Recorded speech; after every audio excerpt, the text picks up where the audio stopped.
Hello there, artsy friends. Welcome to my third composition notebook art journal. Today, I will be breaking one of the rules that I made up myself, so I am allowed to do that. I am going to borrow colors from my background, so I collaged this page with grocery shopping lists, and so I'm trying to pull out some of the colors in my shopping lists.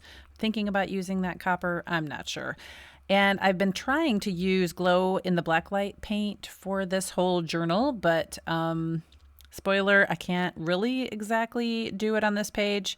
But when I was all done, I did give it a try under the blacklight, and there was like little pieces that kind of sort of glowed.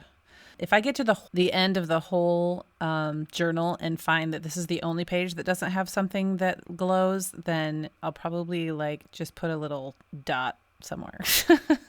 Okay, so I'm starting by smushing this paint, which is Waverly Super Premium Plaid Paint, high performance semi-gloss acrylic paint. I got it several years ago, as with most of my supplies, so it's old, but I don't even know if they make this color anymore. It is agave. Ooh, I like the color.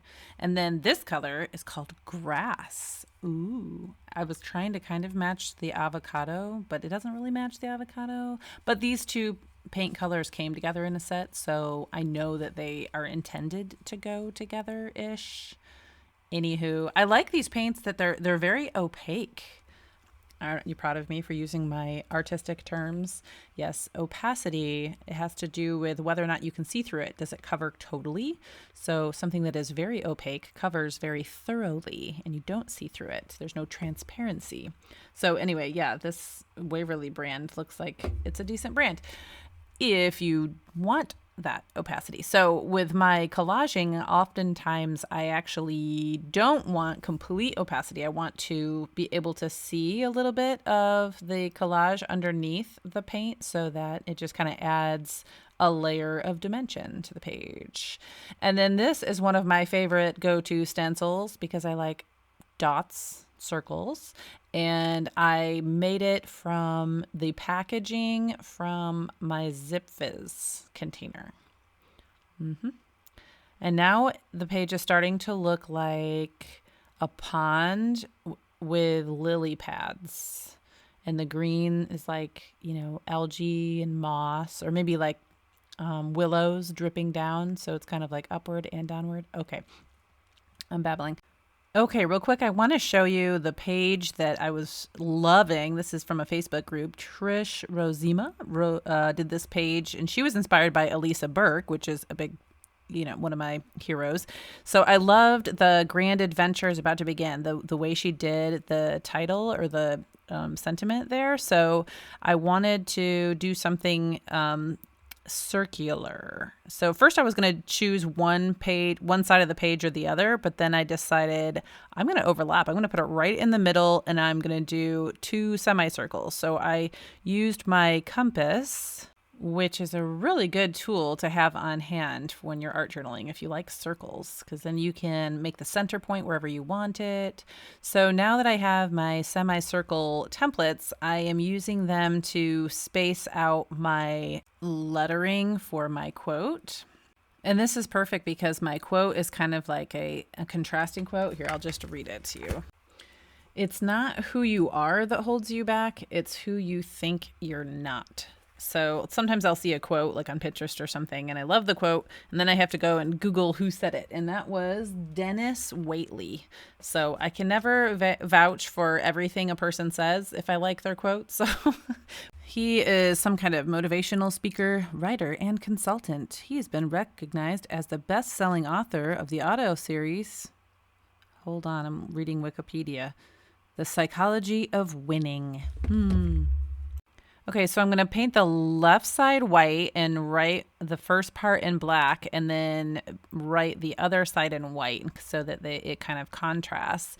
And I spaced out the words on the right, so there's like 6 lines. So I'm trying to make it so they're going to sort of mirror each other, and I find that if I wing it with words, sometimes it works out. Sometimes I just don't care, and I just want it to be sloppy, messy, kind of free flow, but other times I want it to just fit just the way I want it to. So sometimes I use tools like rulers and things like that. Also, this is a good time to mention, I want to point out the difference between handwriting and hand lettering. So a lot of times people really don't like their handwriting, they say. And what I'm doing here is definitely not my handwriting. This is lettering, and you start out just very basic. Like in this case, I'm using almost all caps, and sometimes to make it interesting, you can mix in some lowercase with some uppercase, and you can start with just your basic stick letters. And then when you go in and thicken up certain lines, you can thicken up one side and not the other. You can make the whole thing more bold. You can really kind of create your own font without a whole lot of, technical skill. All right, so I'm loving the way this side is popping out when I outline it in black, which anytime you put black and white together, especially on color, it's going to pop off. It's going to look awesome. And going back to the quote, I am 48 now, and I have discovered in life that there are certain things I've believed about myself that I didn't know that I believed. And so this quote really speaks to me because I tend to really limit myself. I'm the youngest. I have 3 older brothers, and they were all like, straight A students and, most valuable player on the football team and prom king. And I just felt like the world belonged to them. And I was always, looking forward to someday I'll be important like they are, and I didn't realize this was just a little lie the enemy was sewing into my brain when I was little. But without even realizing it, I think I looked to the world and grown-ups as these people that I could never be. They were always out of reach. I don't know. I'm not like those people. I'm not like a real artist. I'm not a real professional. I'm not a real adult. So I've really started to try to catch myself and identify when I'm starting to think like that and stop myself and recognize that kind of thinking can hold me back in life. What do you think? Do you relate with that? Do you struggle with self-limiting thoughts? Or is it just me? Okay, I got to this point and I'm like, oh no, I have one more word and I did not space out you right.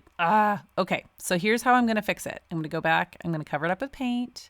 And this paint is still not completely opaque, but I'm going to, it's kind of like white out, I'll let it dry and redo my wording, and then I'll just use a white Posca marker to go in and kind of do some color correction for whatever is still showing through. So I'm just kind of making sure that it's dry again. It is. So I am just going to go redo my lettering. And since I had to redo the U, I did the not who as well because I felt like originally it was just a little bit too squished. So I'm redoing that as well. Here, I'll show you what it was like before. So here's my redo, and then here's the before, which it's not a huge deal, but I think it looks a little bit better.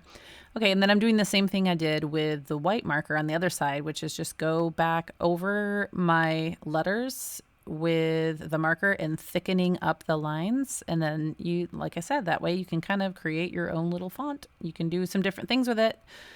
And there's my big U. Doesn't that look better? Okay, so now it feels much more balanced.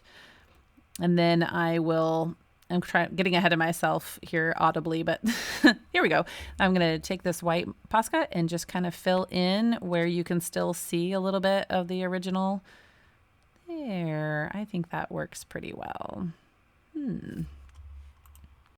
Okay, now I'm just going to add some details around the circle so it kind of looks like almost like a mandala. Not really, but sort of. You know what I mean. I'm just basically doing patterns and doodles around the circle and using my compass again to aid in that process.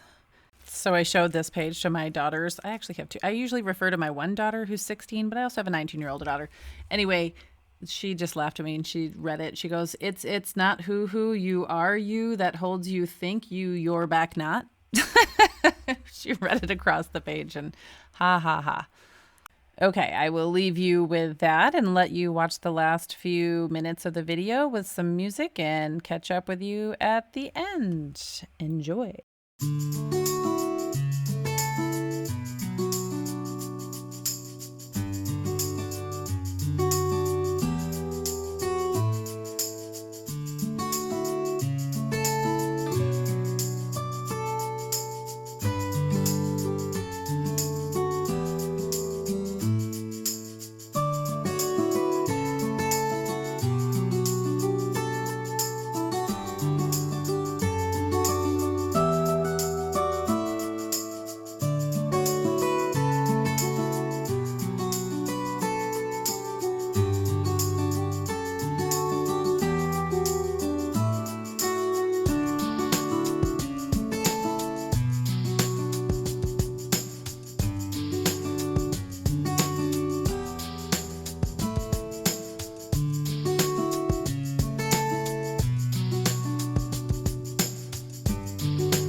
Thanks for hanging out with me today. I hope you enjoyed watching my process and that you're inspired. Be sure to subscribe and come back and hang out with me again. Have a very, very blessed day.